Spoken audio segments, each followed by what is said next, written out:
Yeah, yeah, yeah.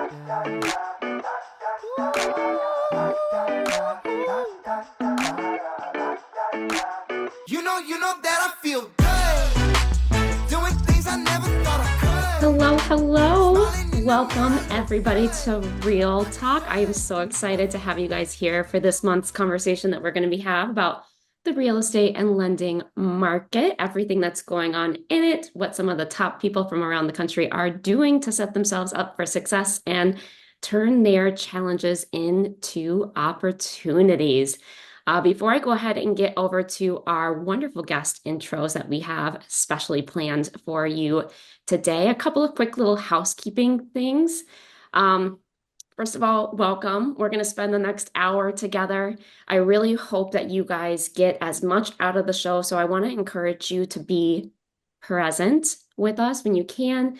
Get your pen and paper out, take lots of notes, and think about your own personal business, your strengths, and maybe even your challenges that you're struggling with, and jot down the things that you think is going to make a positive impact for you and play to your own strengths as well. Throughout this entire hour, we're really here to pour into you guys as much as possible. This is, again, to address the real issues and the challenges we're all facing together in our industries and what we're doing and implementing to position ourselves for success through this ever-changing landscape that is our business, and really to help equip you to elevate our industries and our professions and ultimately better serve our clients as well. So pick a couple things that work for you. I want to encourage everybody to use the chat function. This is one of my favorite sections that we have on doing live webinars together. It's kind of like a mini networking room, if you will. So introduce yourself, say what industry you're in, say where you're from if you want to. And then throughout the show, if you have aha moments, if you really want to drive home a key takeaway that resonated deeply with you, throw it in there in the chat. You'll get reactions from other people that felt that same way, that are really enjoying the webinar and taking some of the key moments as well to put them in their business to help them thrive too. If we have time, we will do a Q&A at the end, but we do like to incorporate questions along the way in our conversation as well. So please, please, please, hello, Barbara, use that chat function throughout the entire show. All right, here. So, oh, there we go. Sorry, we've got some people joining a little bit late. Without further ado, I am going to go ahead and introduce our very special guests. We have two of them for you guys today. Oh, we have an amazing real estate professional that is genuinely filled with passion and heart for her clients. She has helped us personally here at Homes for Heroes serve nearly 200 heroes in her time with us. She's our number one real estate specialist in the wonderful state of Maryland. It is the one, the only Sandy Patterson. Let's see if we, Abby, thank you. yes, thank you You're for gonna make me joining you're gonna us. make me cry. You're so Oh, sweet. wow. Do you want me to give a little backstory about me? What would you like to do? Yeah, I love that. And then we can bring our next guest on too. Okay. So I've been a Homes for Heroes affiliate realtor almost 10 years. In those 10 years, I did some math. I look back at numbers. You always want to see, how have you been successful in your business? And I always say, and this is one little tidbit of knowledge I want to pass along, definitely celebrate your milestones. So this year, looking at numbers through the end of the year, 184 heroes served is my total. And of my total clients, I've actually celebrated my 200th closing recently. 91.5% of those are actually heroes, so which is awesome. Wow. And all the affiliates involved, we've, including myself, the lender, the title company, the home inspectors, we've given $758,000 in hero rewards. So I was pretty ecstatic. I did not realize the number had grown so largely, but it's the everyday, right? It's doing the job every day, going to work, continuing to work hard, and then you look back and you reflect, and then it gives you goosebumps because it's pretty awesome. But just a little bit backstory about me. I did marketing and advertising for 20 years. Met and married my husband, who was active duty Navy at the time. We moved to Virginia Beach. That's when I started my real estate career. Wanted to do something different, wanted to do something to give back. Ended up with a brokerage down there there was an agent there that was part of the Homes for Heroes program. And it was like a perfect fit because my husband's being military, my marketing background, I did pro bono work for Shock Trauma, which is our huge trauma center here in Maryland. They are amazing people. You know, what they do is just amazing. You know, so if I can just give back just a little to those amazing people that serve our country and our communities, it's my why. It's why I do what I do. I love that. First and foremost, congratulations. Thank you. Honestly, $750,000 given back to say thank you. Oh, it's No, just, it warms your heart. It truly gives your profession such a huge purpose, right? And I know it does. you resonate with that as well. So, what an impact to make in the lives of so many. Wow. Oh, I love that. I see we've got some Navy brats in here, fellow Virginia Beach people as well. Love seeing some of our audience also serving alongside and being a part of our hero community. All right, our next guest that I would love to welcome aboard and introduce this gentleman. I've met him personally. His heart just oozes out of him for how much he wants to do to better the experience for his clients, to work alongside his agent partners to make the experience all around really good for clients and his agents too. And just drives with a heart of gold and wanting to serve in any way capacity that he can. It is the one, the only, David Koontz. Welcome, welcome, David. Hey, thanks for having me. I appreciate it. It's good to be here. Oh, Awesome job, Sandy. I'm glad that I was able to be a part of a few of those transactions. But when I hear that story, it really brings me joy to know that we're helping the community, doing the right thing. So I'm pleased to be here. Thank you so much. well, thank you for joining us. Do you want to give a quick little history and background about you and your run in the industry? Sure. So I've been in the lending business since 1995. So I'm approaching 30 years, believe it or not. I was doing looking at those numbers going, wow. But in all sorts of capacities, mainly in production management, producing while I managed. And then over the course of the last, I'd say 7 or 8 years, I have two young boys, and I've stepped back a little bit and focused solely on earning clients, helping heroes, helping other people buy homes, and just managing my book of business and making sure transactions go properly. I hear all the stories of the pain, but I do everything I can to avoid that and make sure that, it's all about referrals. And if the clients are thrilled, agents get referrals, and agents want to work with me. And, it works great for everybody. I love that. It is a team effort, right? And every little step of Yeah, the journey is the full experience and the representation of ourselves as professionals as well. without a doubt. Awesome. All right. Well, for those of you that may be your first time on the show, I'm Abby Waltz, your host for this. I'm the national director here at Homes for Heroes, and happy to be having this conversation with these two extraordinary professionals. We're just going to dive right in. Sandy, I'm going to kick it to you first, if that's all right with you. Yep, absolutely. Awesome. So could you share some of well, let's start with the challenges, right? These last 2 years have been extraordinary, challenging in our industry. There's definitely a lot of changes, a lot of shifts. So what are some of the challenges that you're experiencing right now with your buyers and sellers, and how are you adapting to help your clients achieve their home ownership goals?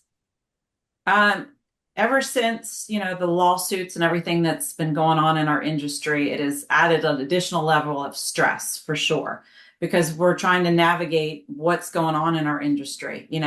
How do we respond? How do we answer questions to clients? What I found was really interesting is that most buyers and sellers are really unaware of what's going on in the weeds of our business and these lawsuits. So they kind of looked at me like I have three heads when I bring it up, but it's important that you're honest and open and you let them know, hey, we're navigating this, we're figuring this out. It's ever changing every day. And I think if you want to set yourself up for success, so you don't want to be one of those lawsuits down the road, right? You want to make sure that you are very open and honest with your clients. You let them know what's going on with commissions. You let them know it's always been negotiable, right? They've always been, and that's how I always have run my business, right? Everything is always negotiable. You might have like, okay, this is, let's say for instance, hey, this is what my listing rate is. That, a seller might come back to you, want to challenge that.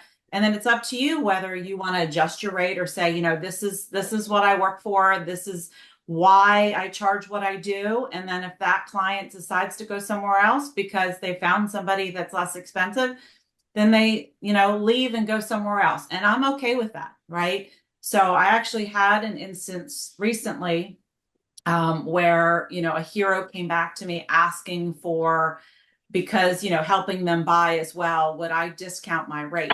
And I said, no, this is why my rate is what it is. And, if you find somebody else that you want to, utilize, that's going to maybe, charge you a lesser rate, I wish you the best and good luck with everything. If anything changes, feel free to come back to me. But you have to stand firm on, your value and what you provide to clients. In our market, just to shift a little, things are challenging since rates went up. We saw the last 2 years, fourth quarter, rates skyrocketing and business just tailed down, right? So you need to be creative and innovative on working through your referral network, continuing to get the word out there, continuing to do different things to get the word out there.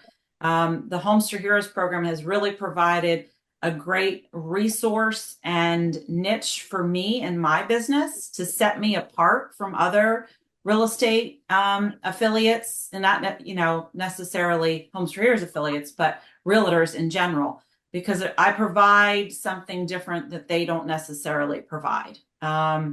My business started kicking off because of the Homester Heroes program, me joining the Homester Heroes program in Virginia Beach, as a new realtor, didn't know anybody in the market, having heroes come through the portal. And it was at the time, 50% of my clients came through the Homester Heroes portal, right? So as a new realtor, that really helped me. I always say it's a snowball effect, get you going, and then you supplement it through your own network. My husband thankfully was, active duty military, so he provided referral sources for me.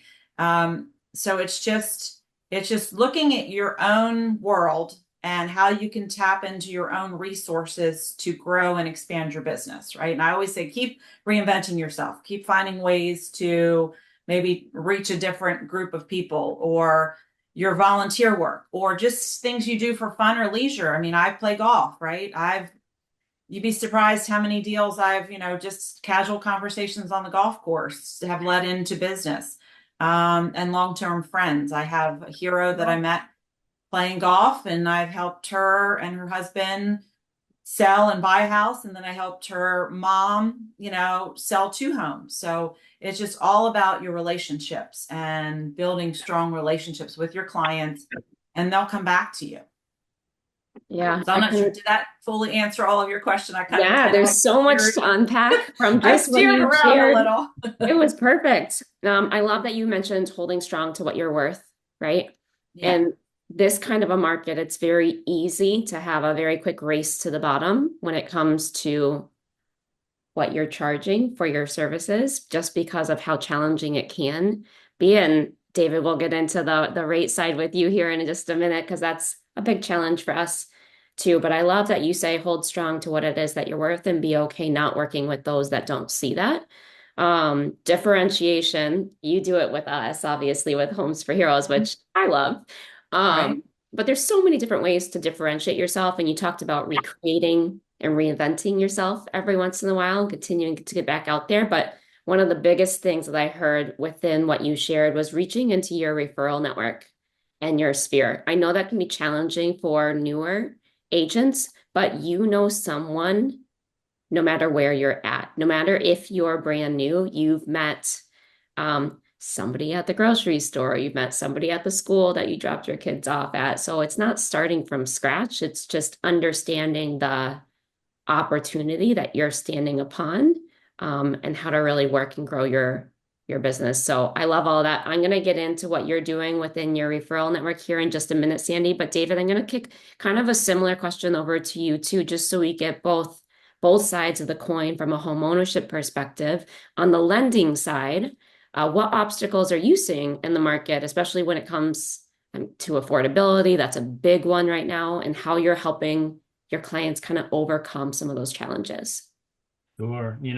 First and foremost, in my world, interest rate volatility is number one. I mean, all the lenders that are on the call today can feel that. I mean, and like Sandy had mentioned, when interest rates rose, the market really slowed down significantly. I mean, I'll give you an example. September 17th of this year, interest rates were coming down and we were feeling really good about things. I was offering 5.99 interest rates, close to 6%. And here we are today, just over 7% on interest rates. That's hugely volatile. And, that can take a client from being able to qualify for that home one day, and 2 months later, they're no longer qualified. So it's key to be informed. I'm informed. I have the market up in front of me all day long as I'm sitting at my computer. So I know what's going on with the interest rate market, why rates are going up and down. So I'm informed, and I need to keep my clients informed too. So, rising home prices is also a challenge. We have slowed down as far as the number of transactions that we're doing, but not interest rates, but home values are still going up. And so when we've got clients that are struggling to be able to afford a home and it's continuing to go up, we need to educate them on what's happening. What should they do? Should they wait? Should they not wait? How can we inform them as to what's going on? Another challenge, even in a market like we're in, or at least where we're at here in Maryland, there's still a lot of competing offers. When that shiny new house comes out, there's competing offers going in on that property. So we need to be prepared, and we need to guide them on how they can win that offer. Whether that be, quick settlements, or we can settle in 2 weeks. Sandy and I have an example that I was going to mention a little bit later, but Sandy and I settled on a transaction in 2 weeks for a client. And so that's what got them to get their offer accepted, by doing a really short settlement time frame. And we need to guide clients on when to be aggressive. If now's the time to be aggressive, you can always refinance.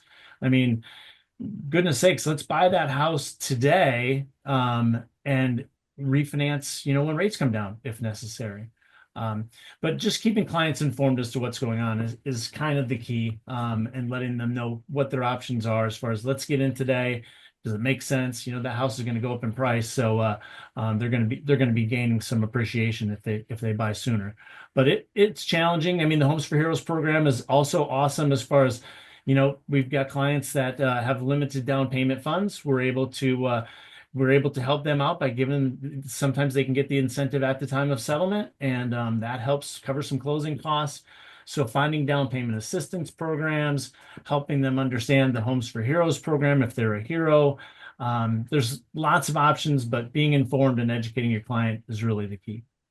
Yeah, I have to follow up with you on that, just because in order to be a guide or an advocate or even a teacher, you must first know the information. So can you tell me, David, what you're doing right now to help equip yourself with the information that you need to show options to your clients and maybe widen what they may be able to have as an option for a home? Yeah, like I mentioned, be informed. I mean, find out what's going on. Listen to your peers. I mean, I've been doing this for a long time, so I know a lot of stuff, but I don't know everything. But I have to be aware of what products are out there. We as a company at Fairway are very good at staying aggressive on the product front. I mean, we really have everything to offer. All we do is mortgage lending, so we're not focused on the banking side of things. We're focused on having product available to give to clients, and being able to offer quick turn times and settle quickly is huge.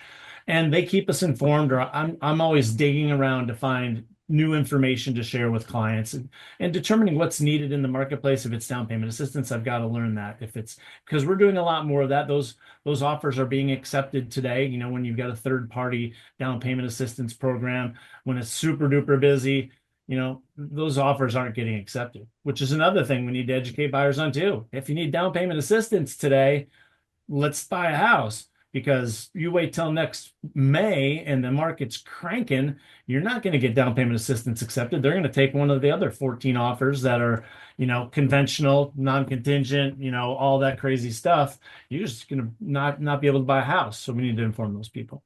Yeah, for sure. I think keeping them informed and educating them is key to kind of quieting fears, if you will, because they can be fearful. Maybe they're not so fearful of the whole NAR commission thing going on because that affects us, and it's only a big deal to them as much of a big deal it is as we make it.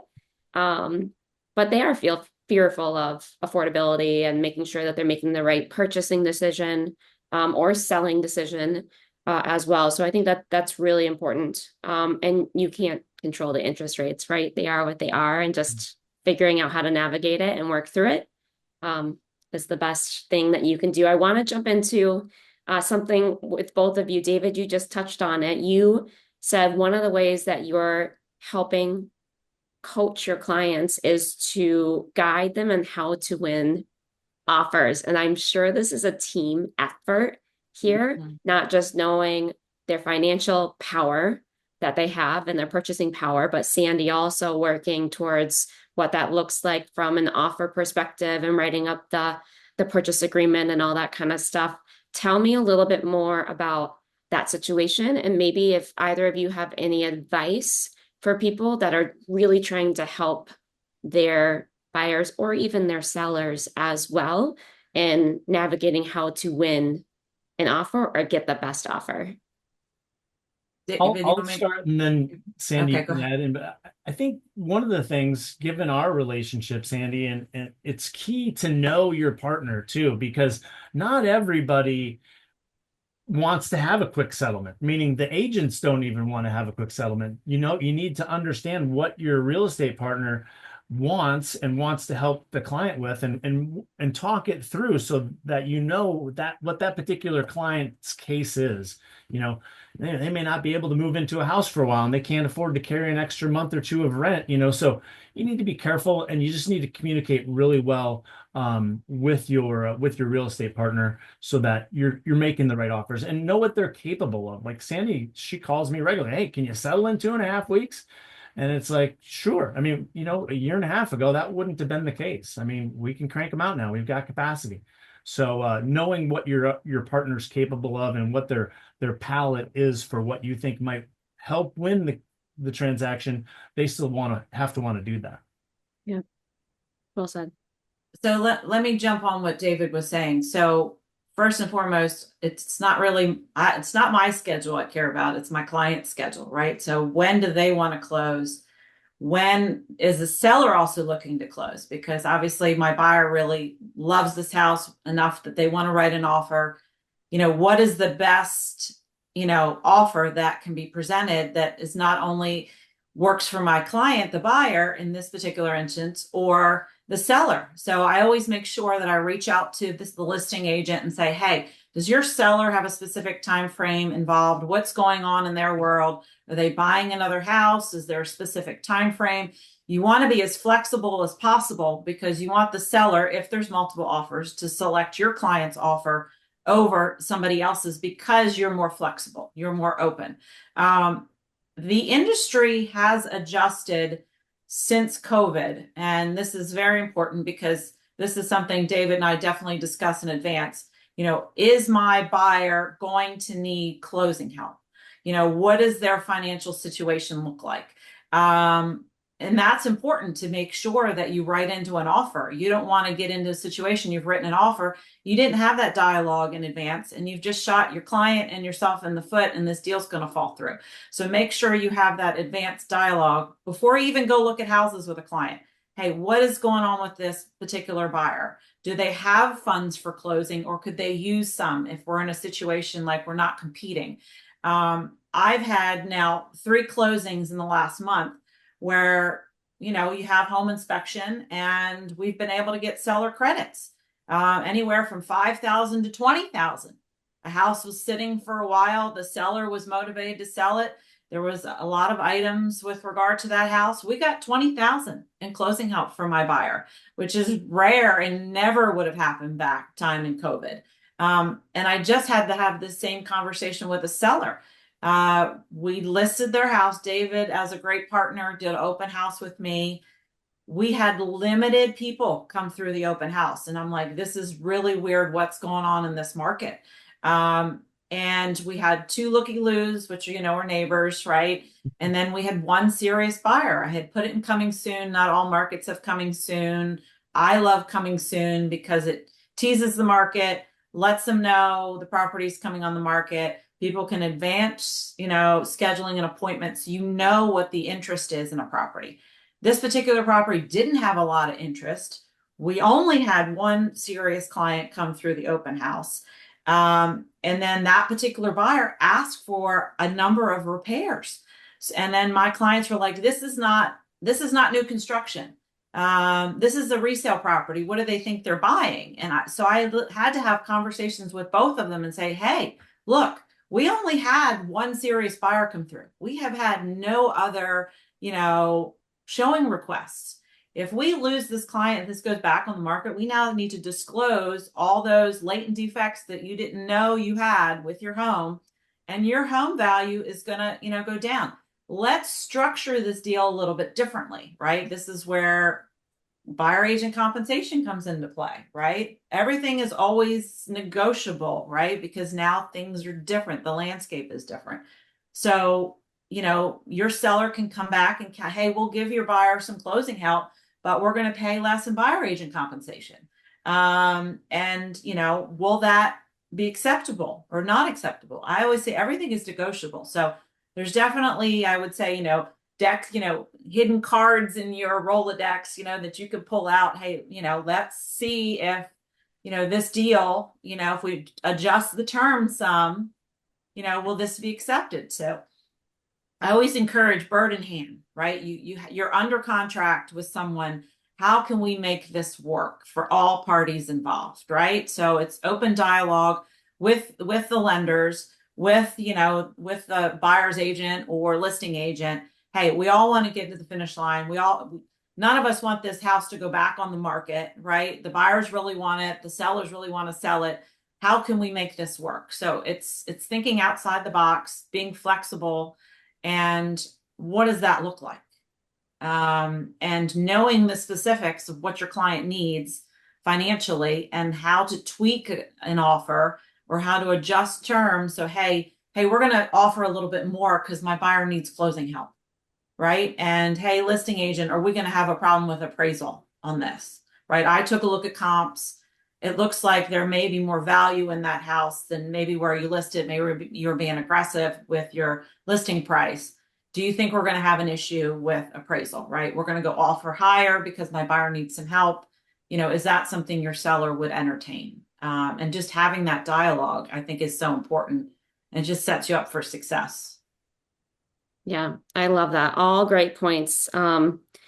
David, you touched on knowing your client really well, right? Working with your partners together, which we're going to get into in just a minute.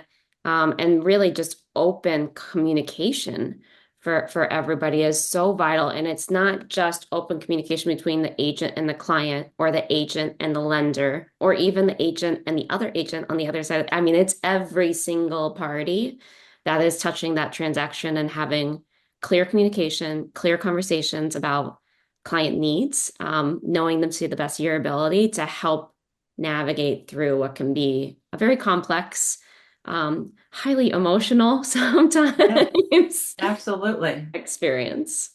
But if everybody works together, the hope is that it isn't highly emotional and it isn't stressful. It comes off without a hitch. And, one of the things that I like to tell my clients is that, we've been doing this long enough that you're going to go through this process and you may get to the end going, is that it? We've done everything? Because I've heard that many times. You mean we're ready to go to settlement? It was that easy? And that's awesome. So if you work together, it can go really smoothly. I love that. That is that is great. And one way to really ease fears and insecurities and concerns from clients is for you guys to be the steady Eddies, if you will, Mhm. and just keep that calm, rational head and help them stay in that mindset too. Wow. Yeah, I love that. Let's jump into partnerships, and then I'm gonna d dive into kind of what you're doing now to drum up business, given the market that we're currently in, which is challenging for all. So Sandy, over to you first. I fully believe, and you guys have just shared, that partnerships are so vital in this industry. It's not only how you get your client to the closing table and helping them achieve their goals, but who you partner with and who you work alongside, whether it's a lending partner or a home inspector or whoever that may be in our profession, is ultimately an extension of you and your business. So, Sandy, what qualities and values do you look for when choosing specifically a mortgage partner like David? And what do you feel helps enhance your service as a real estate professional?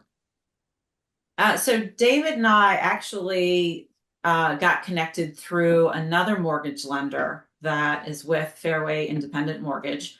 When I was stationed down in Virginia Beach, when I moved up to Maryland, we got orders to the academy.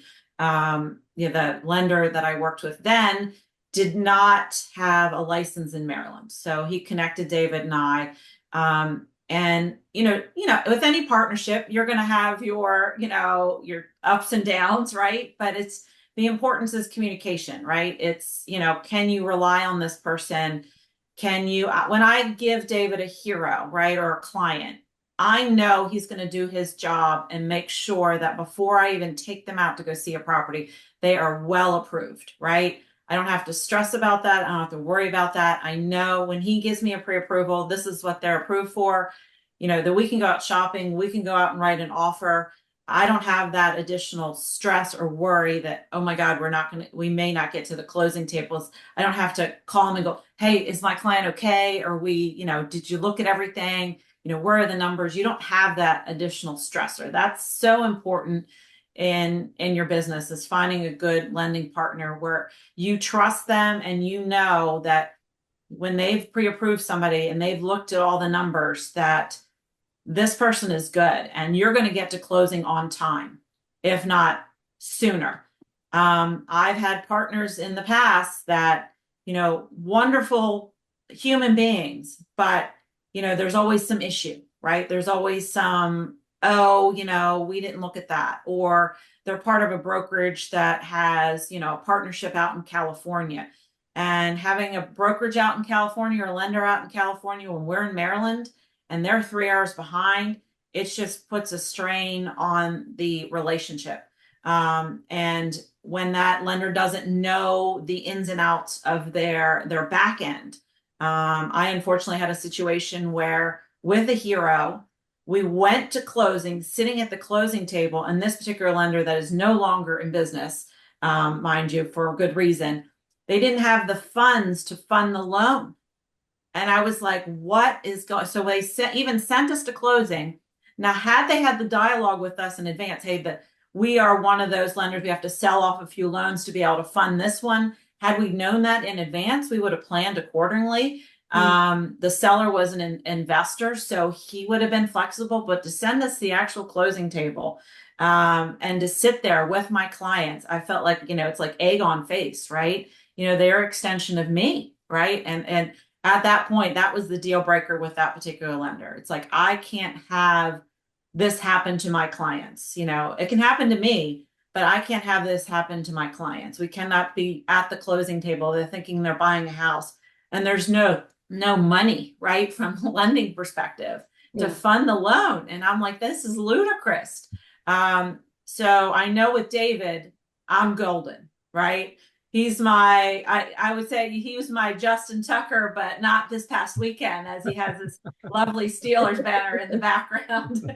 Even though we're rivals when it comes to football, right? We have a good partnership, and a good way to, obviously, elbow each other every once in a while. But it's all about trusting the people that you work with and knowing that, okay, I know when I refer somebody to David, they're in good hands and we're going to have as smooth as possible of a transaction. There's always hiccups along the way. But we have the conversations with clients in advance. Hey, let's say their credit is, their debt to income is really tight. Don't buy anything, right? You don't open a new credit card. You don't go buy furniture. You don't go buy a sofa, right? We both have those dialogues with clients, because David tells me, hey, this person's really close in debt to income. We need to make sure that they're not spending any money, right? Or opening new credit lines. So having that open dialogue and knowing that, if we get a client that, I'll pass the baton to David and then he'll pass it back to me once they're approved. And then we just touch base. Hey, can this person close in 2 weeks? Or no, this person needs 3 weeks, or they're going through the Maryland mortgage program. We're going to need 45 days. And then I have that dialogue before I even write an offer with the listing agent. Is 45 days going to be a deal breaker, right? Then we might have to adjust the type of loan program. Or, hey, there's multiple offers. This person wants to buy VA, but this home's going to have an issue with, a VA appraisal, right? There's no railing on the staircases downstairs. So we might have to switch them to conventional and then they can refinance to VA down the road. So it's just knowing the house, right? Knowing your clients and then having that ability to have that relationship and being able to call David if I have to at 8 o'clock on a Saturday because we're writing an offer that normally he'll answer the phone unless he's got family stuff going on. And telling him in advance, hey, I'm taking our clients out. I may need you, if we're getting to the point to write an offer. So having that ability to have that open dialogue, and the availability, he's there when I need him. He's there to help me with open houses. He's there to help me with events because it's hard. You can't do all that yourself. Right. And for safety reasons, you shouldn't do open houses by yourself. I hate to say it, but in this market, I encourage that, no agent, especially a female agent, that you do an open house by yourself. You just never know who's coming through the house. I hate to, even put that out there, but safety is so important, and safety of your client's home, yourself and so forth. But, David and I have worked together almost 10 years. I think we've had over 40 transactions together. So it's a pretty good track record of heroes. So I'm blessed to have you on my team, David, and I hope we can continue for years to come until you retire, which you're not allowed to do. I love it. Yeah, Sounds like I'm going to jump in on what Sandy said to add a please. couple pieces on that because it's key that you have that level of communication and that you reinforce what the other person is saying and continue to comfort the client all the way through. And and to be able to have a lending partner that to bounce stuff off of. I mean, Sandy will call me on transactions I'm not even involved in, and she'll be like, hey, this is what's going on. Is that something that should be happening? Just to get the second voice to reinforce maybe a thought that she'd already had. I mean, it really can bring your own temperature down as well as the clients just by having that other professional voice to bounce things off of and to hear from. So No, I think I love what you just added, David, and working together in partnership because the flip side of not reinforcing what the other person is saying on the other side of the deal leads to client confusion, right? Questioning both of your abilities at the end of the day. It's just nothing good comes to it. So being a true partnership is super, super important. And Sandy, you mentioned a really great point as well. It's not just working together, but it's also being proactive as the professional to what I call identifying the landmines, right? Where could some obstacles pop up randomly throughout the transaction? Because there's always going to be something that comes up. Identify those in advance so that you're not stepping on them through the transaction and you're working together a lot more efficiently and effectively, which is so smart from a proactive perspective, for sure. David, any big qualities that would jump out to you in strong agent partners if you were advising maybe a new lender that might not have some strong partnerships to look for? Sure, absolutely. First and foremost, if you can, if you're new and you're trying to establish relationships, it may be harder, but, work with professionals, working with somebody that doesn't really spend a lot of time on their real estate portion of their career could be challenging. So, and there's a lot of part-timers out there, but there's part-timers that do a great job. But I'll tell you what, working with professionals is key. And knowing that their heart is in the right place is also huge. You know, walking away from a piece of business just because people aren't doing the right things and aren't feeling it, you know, that's okay. And identify the professional that's willing to do that. Like, you know, I feel confident that Sandy's in it for all the right reasons. Like she's not just trying to get the transaction done. I don't know how many times I've been a part of a transaction where it's just a transaction and that real estate agent is pushing everything through. I'll get the financing done and I'll deliver at the time. But at the end of the day, I look back and I go, man, and I don't throw my realtor partners under the bus, but I look back and go, we could have saved a few $1,000s here. They could have done that differently, but I'm going to reinforce what that agent's doing to make sure that everybody stays on track. But I'll tell you what, you want to maybe avoid that realtor next time, but search out professionals that their heart is in the right place. And if you get a newbie that needs to be guided, you know, then help them become a professional. Be the outlet for them to get the answers to their questions so that they look professional. They are professional. Coach them on asking you before they relay something to a client if they're not certain about it. So be that professional if you can. I had a note that I wanted to share. You know, when Sandy and I start working with a client, you know, I want to reinforce everything that she's saying, but I start off every conversation with, you know, you're really lucky to be working with Sandy. Her heart is in the right place. She's not in it for a transaction. She's in it to make sure it works out great for you.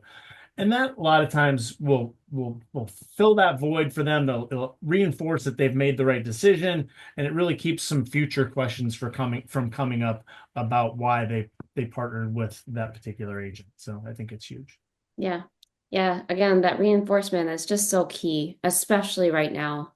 Um, so I love that you guys do that together. And you mentioned something interesting. Do the right thing is it's one of our core values at Homes for Heroes. It's also one of my personal core values that I have. But you mentioned you know that as being a hard line for you. So just knowing what your own core values are and where your line stands is the first step and making a decision to not do business with people in the future. So getting real with yourself and getting super honest. Now is a great time. It's a new year coming up here shortly. A great time to assess what your own values are and where you're gonna draw sand in the line for that. So I love that you guys both are strong enough professionals to have that be something that's true to your core for that. So well done for both of you. Yeah, and it's Thank harder you. to do in a slow time too. You know, everybody It wants is. to make that extra loan or do that extra transaction, but you know, the long term, it's best to analyze the situation and make a good decision as to whether or not you should be involved in that transaction or not. Yes, we have been having a lot of household conversations beyond the short-term gain and long-term pain concept here. So it's so true. The short-term gain can dramatically impact the long term, and how hard it can be for yourself later on, making Yeah. that quick, easy decision for sure. All right, let's talk things you're doing right now. Business is not what it was 2 years ago. Anybody in this industry knows that. So I'm not speaking rocket science here. Um, I'll throw it to either one of you to answer, but what are some key things that you're doing to drum up business? Sandy, you mentioned one of them earlier, diving deep into your referral network, your sphere of influence, if you will. What are some, get in the weeds, get tactical with me here. If you needed somebody to hear a piece of advice to like, let's do this today to help your business thrive on the other side of this, what would it be? So for me, which is surprising, which in the past, I've never been a huge fan of open houses, right? I feel like, you know, you get the nosy neighbor, the looky-loos, those kind of things that you never really get a lot of business out of open houses. But with the market shifting and this whole new commission structure, open houses have now, I would say, is a shift in my business, and I'm actually going to be probably doing more open houses. I had one, recently seller ended up had an open house plan one day, but then there was another listing in the neighborhood having one the day before.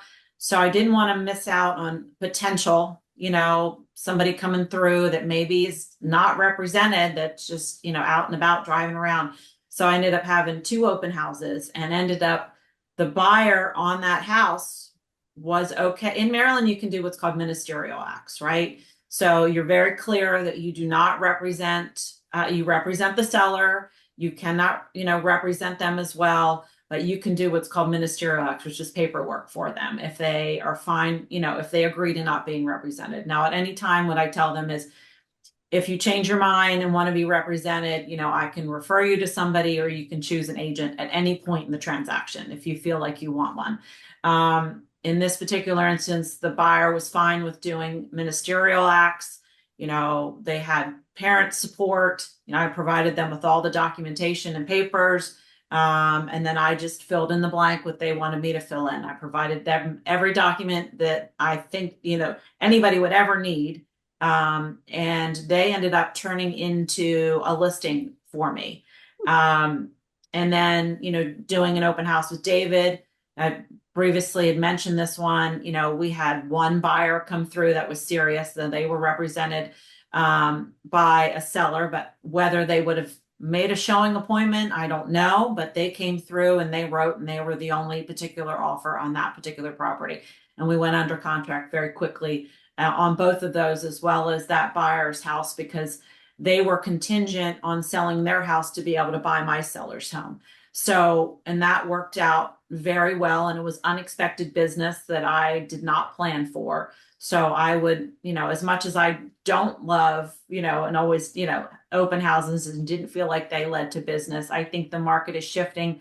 And I think buyers are going out now, maybe, less likely to want a realtor, which, obviously I advise otherwise, but there's opportunities there that, maybe there weren't before. And then just doing, events when you can, doing, I call them hero Popeyes, because obviously I'm a Homes for Heroes affiliate.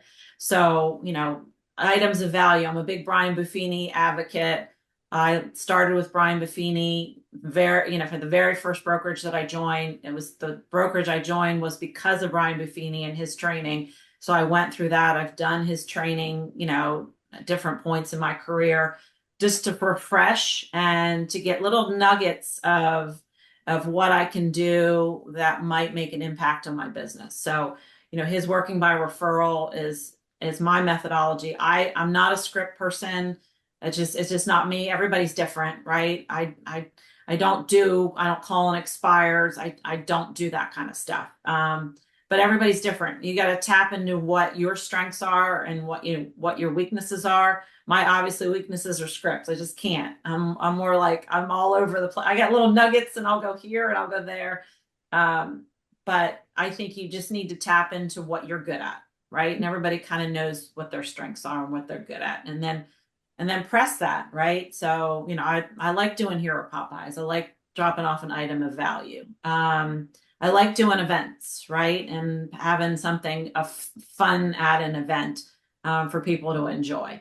And you got to do it. You don't do it necessarily for business, but you do it to thank. And because I'm in the Homes for Heroes business, right?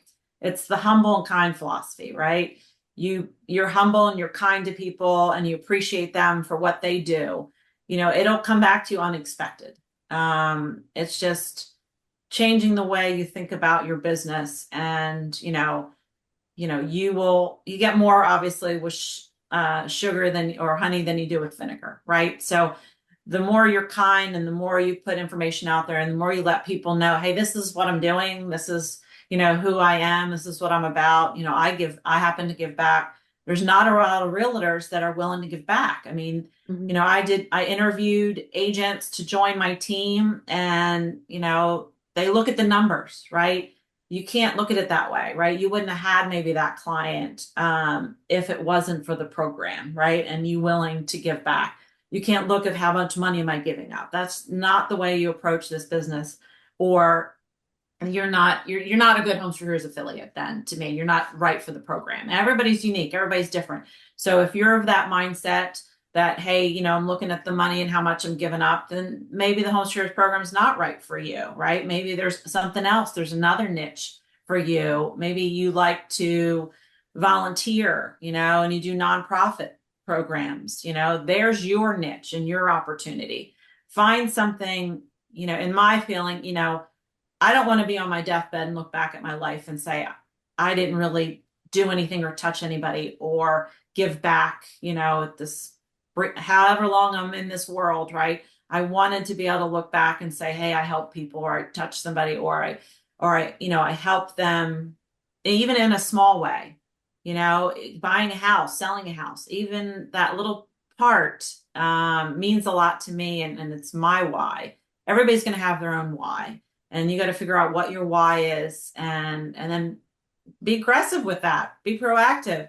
Keep changing. If something doesn't work, then do something different.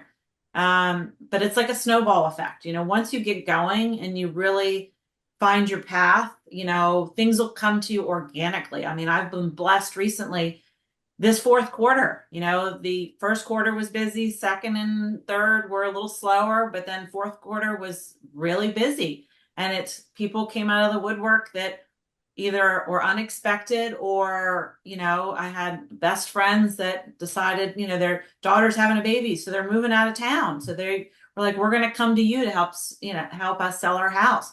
So that was unexpected. So just planting those seeds along the way, you'll be surprised where your business comes from organically. So just keep at it. Try not to get discouraged. I know it's really hard, and especially in this market, and the stress of the lawsuits and everything going on. It's hard not to get frustrated and down. You just gotta, you gotta put the negative behind you and figure out a positive way to move forward, and things that you can do. And just those little seeds, as you plant them and water them along the way, they'll germinate on their own. And all of a sudden, out of the blue, you'll get somebody calling you, hey, we're decided we want to buy a house, or we decided, we know rates are terrible, but we're going to rent the rate, as David and I say, right? And we'll refinance down the road, because there's not a lot of competition right now. And then the inventory, unfortunately, is a little light, but we're starting to see more people, at least in this market, there's more people starting to list their homes. There's not as many buyers. So this is an opportunity for those buyers to get out there and get a house they might not have if they're going to wait till like the spring, right? When everybody else, we're going to wait till the spring. We're going to wait till rates come down. Then you might lose out to somebody that, in a multi-bid situation. So just, never stop reinventing yourself, I always say. Yeah, I love that you're adapting with open houses. I think that's a really cool pivot, and I'm glad it's working with you in this market for sure. And I think from overcoming challenges in the market, and overcoming maybe that tendency to go towards having a scarcity mindset, that's really where that purpose comes into play, whether it's Homes for Heroes or, like you mentioned, nonprofits, giving back to kids, whatever it may be, volunteering. When you can combine your profession with that purpose, that's really fuel to your fire to keep going forward and overcome that. David, same question to you. I know we're coming up on time. I've got one more question for both of you after this. And I'll fly through a couple of key things. I was talking to a networking group that I'm part of, and we talked about what can we do to finish off this year that will help us in our business rolling into the new year. And I advised my group, and I'm advising myself, pick one or two things that you can do that will have an impact as you roll into the new year. For example, if I'm a lender, or if you're a lender, reaching out to all of your pre-approved clients that you've had this year. Maybe they didn't buy, but just remind them that you're still keeping in touch. This is where the interest rate market is. This is what's going on. Let's stay in touch as we roll into the new year. Reach out to all of your realtor partners that you've got, or new ones. Try to go a little bit deeper with them. Make sure your CRM is keeping you in the face of all your clients, and touch your whole book of business. If you can reach out to them in some way, shape, or form, just let them know that you're still here so that they're ready for you when the new year rolls around. Love Well, that wraps it up in a pretty little bow. That's very straightforward for sure. All right.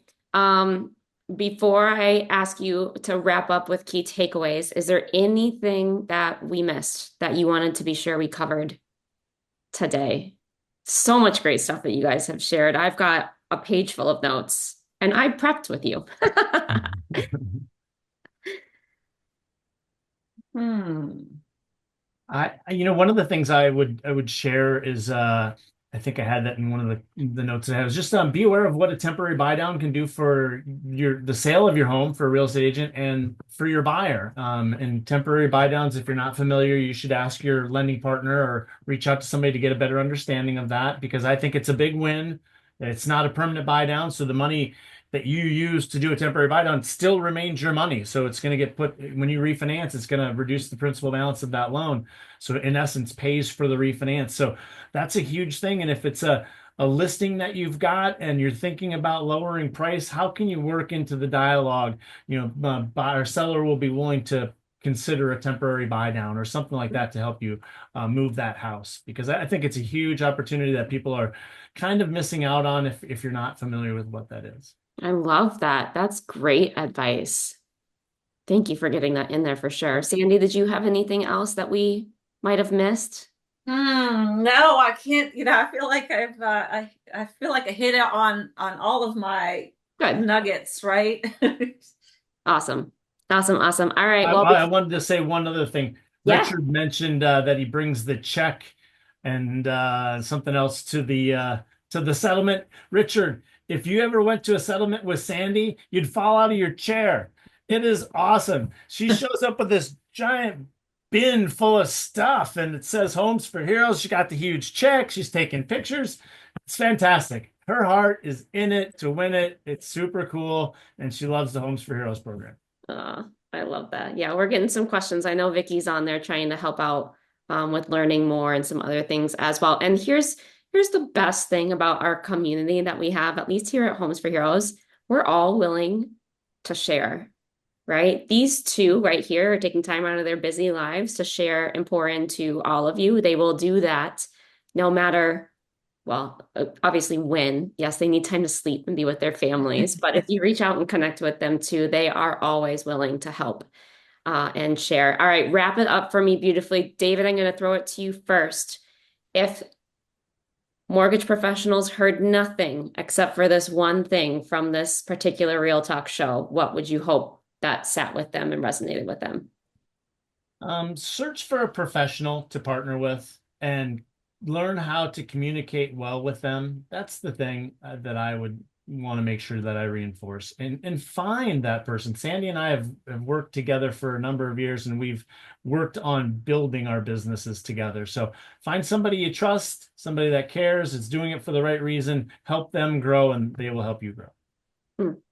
Well said. Well said. Sandy, same question to you, only for agents.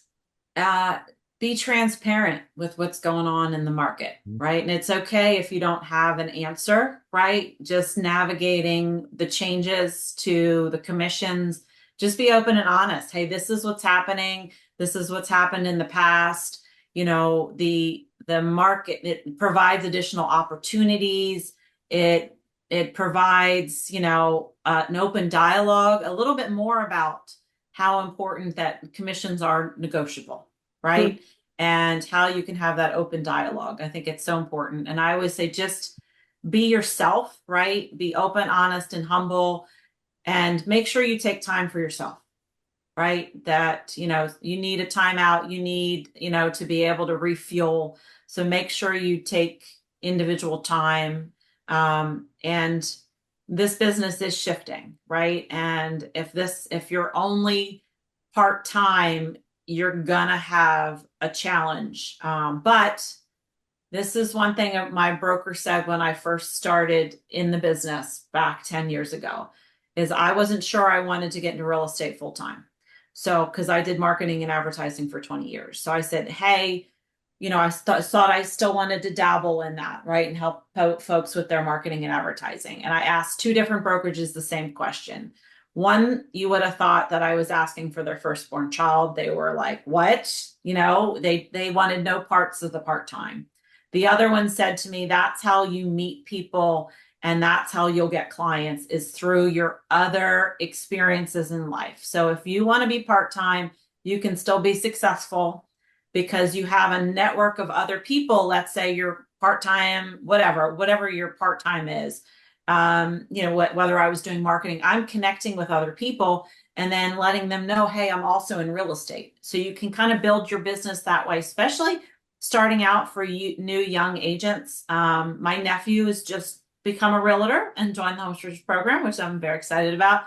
But he needs to, you know, earn some money. So it's hard just starting out. So don't give up your part-time, you know, your job, right? Start to build your real estate business. And it's going to take a minute. It took me 6 months, actually almost 9 months, to get my first client when I first got in the business. I didn't know anybody in the Virginia Beach market, but then I joined the Homes for Heroes program and that helped me. You know, and I went from, you know, I went 9 transactions that year. And then we got orders to Maryland. So I had to switch markets completely. So, and then I did 9 transactions that year. And then the following year, year 3 was when I really started going. And I ended up with 17 the following year. You can, you know, and that was like, oh my God, you know, I don't know if I could do this many clients, right? And then COVID year, I did 31, which was crazy, right? So, and that might be a little bit too much. I mean, every realtor is going to be different in their volume, right? Figure out what works for you, what's your work-life balance, and then stick with that, right? Some agents, you know, want to be doing, you know, a hair on fire, right? They want to be doing 100 transactions a year. That's not me, right? I'm happy with the amount of business and the level of business, and, you know, 2 closings a month. Of course, it never happens that way, but 2 closings a month, I would, you know, be ecstatic. 24 a year, through the roof. You know, that to me is a nice work-life balance. Now that might be something completely different for somebody else. Somebody else might say, no, I need to do, you know, 48. Well, if you're doing 48, then you definitely need help, right? You need someone, a transaction coordinator, doing all your paperwork. You know, if that's the level you want to get, and you'll learn that through, if you do coaching, you know, you'll need your support staff, right? And you'll need those people to help you if you're going to continue to do that volume. So just adapt your business as to what works for you and what you want out of your business and your life. All great pieces of advice, you guys. David, Sandy, thank you so much for your willingness to share your precious time with us. So many great things shared. Everyone else, thank you as well for sharing your time with us. We've got a great show next month. I know Vicky's been posting in the chat. We're going to have a very special guest with Valerie Garcia, who is a best-selling author and national coach and speaker, next month, doing business planning and some stuff around plans for 2025. But David and Sandy, I'm not kidding you. It's a full page of notes with great key takeaways. You guys are extraordinary human beings and real estate and mortgage professionals as well. So we appreciate you being a part of the Homes for Heroes family. And more importantly, thank you for your willingness to share and help us raise the bar in the industry. I really appreciate it. Abby, you're a rock star. Thank you. Thanks, Abby. Thank you all. Have a great rest of your day. David, you as well. You too. Yes, you are. You know that I feel